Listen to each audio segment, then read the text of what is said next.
अध्यात्म विज्ञान कोई धर्म या संप्रदाय नहीं है, ये स्पिरिचुअल साइंस है जो कुदरत के कानून पर आधारित है। ये विज्ञान पूरे ब्रह्मांड के सभी रहस्यों को उजागर करता है और जीवन के सभी पहलुओं को समझने के लिए एक नई दृष्टि देता है।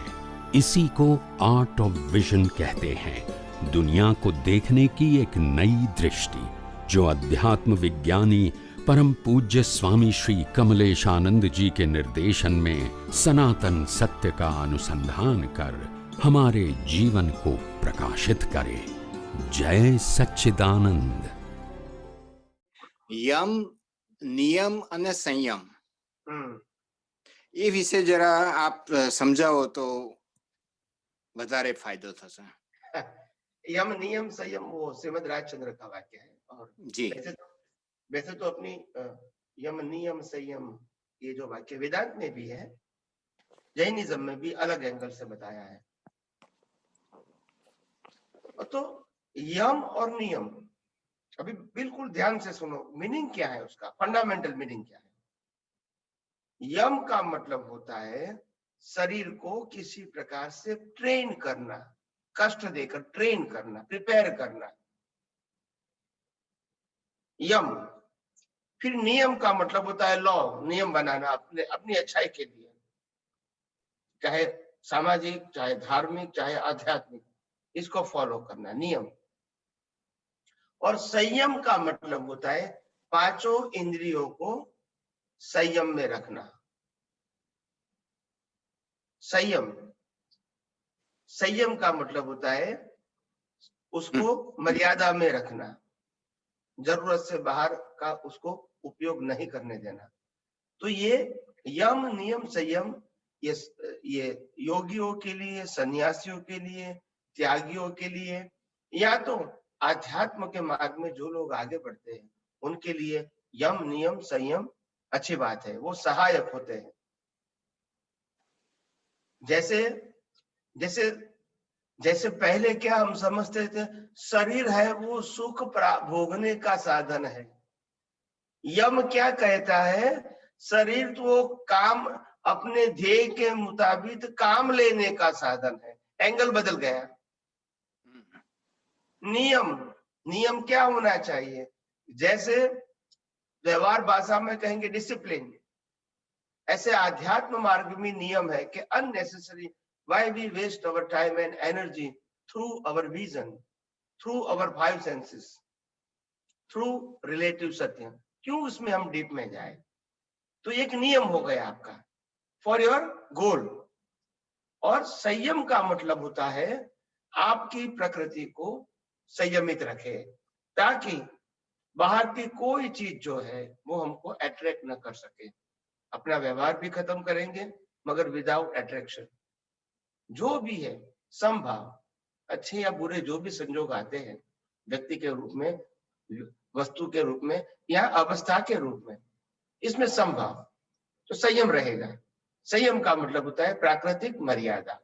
ये प्राकृतिक मर्यादा ये बाहर का संयम है, और ज्ञान की और दर्शन की मर्यादा वो अंदर का संयम है। बाहर के संयम से पुण्य बनता है और अंदर के संयम में जाने के लिए सहायक भी बन सकता है अगर आध्यात्म विजन है तो। और जो आंतरिक संयम है, दृष्टि का ज्ञान और दर्शन का संयम है, उससे मुक्ति की ओर आगे बढ़ सकते हैं, क्योंकि उससे अज्ञान करता है।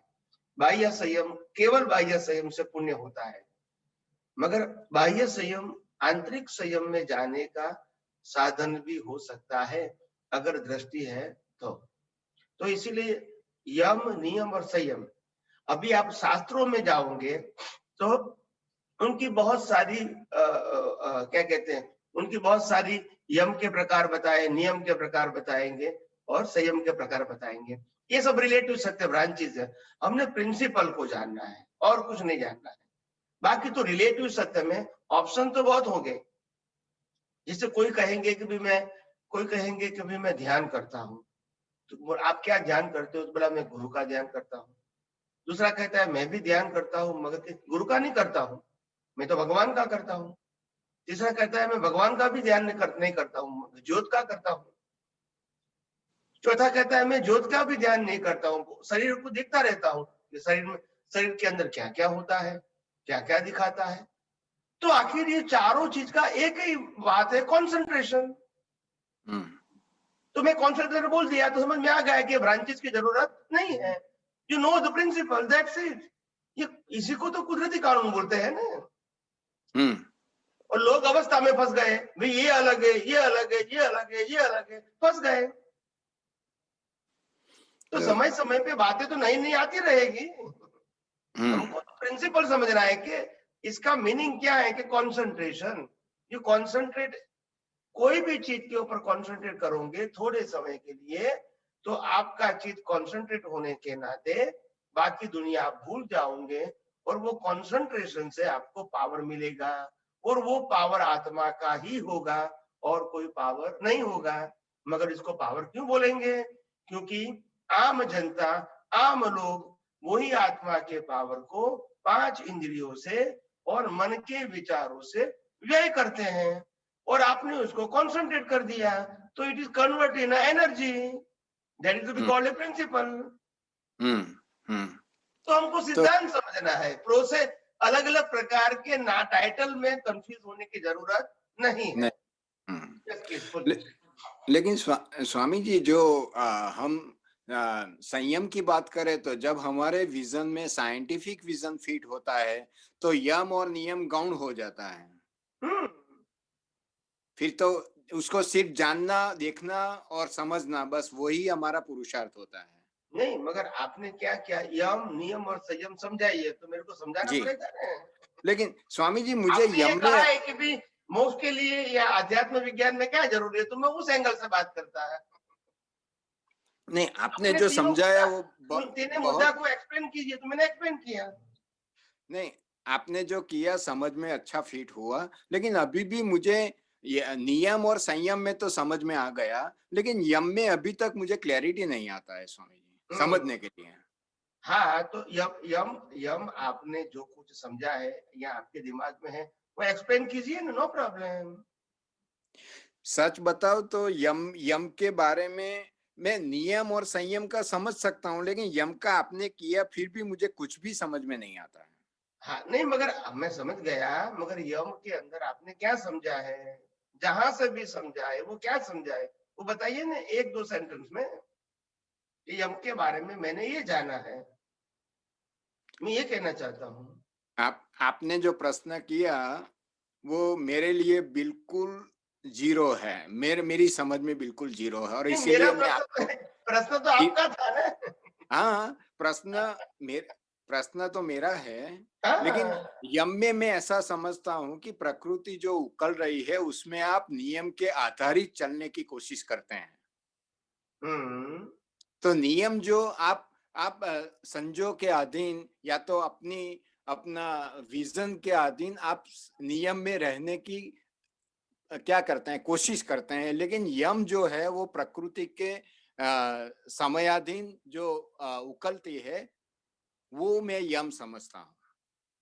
नहीं, वो तो बराबर है, शास्त्र में इसीलिए यम और नियम के बहुत सारे प्रकार बताए गए हैं। मैंने पहले भी कहा आपको, बहुत सारे प्रकार है, यम के भी है, नियम के भी है, और संयम के भी है। तो प्रकार तो है, और शास्त्रों में क्या होता है, जो शास्त्रकार होते हैं वो ज्यादातर इसीलिए डिटेल में लिखते हैं ताकि हर व्यक्ति को उनकी स्थूल से लेकर सूक्ष्म से सूक्ष्म तक उनकी जानकारी मिले। तो ये एक लेसन जैसा हो जाता है, लेसन जी। तो उनके लिए वो बराबर है। हम अभी आध्यात्म विज्ञान के अंदर उस प्रकार के लेसन की जरूरत नहीं है, हमको फंडामेंटल जानना है, that's it, no detailing. That's fine sir. फिर कंफ्यूज हो जाओगे, मेरा कहने का मतलब ये है। जी, नहीं सही बात है। अभी तो हमें जो साइंटिफिक विजन मिला है उससे बस देखना और समझना, वही ज्यादा लेना। ये इतना हाई लेवल का विजन आपको मिला है, ऐसी बातों में हाँ ठीक है, एक इंफॉर्मेशन कहो या जानकारी कहो, ठीक है, क्यूरियोसिटी के रूप में हमने जान लिया है, हमारे लिए इम्पोर्टेंट नहीं है। जी। ओके स्वामी जी, जय सच्चिदानंद। जय सच्चिदानंद। जय सच्चिदानंद।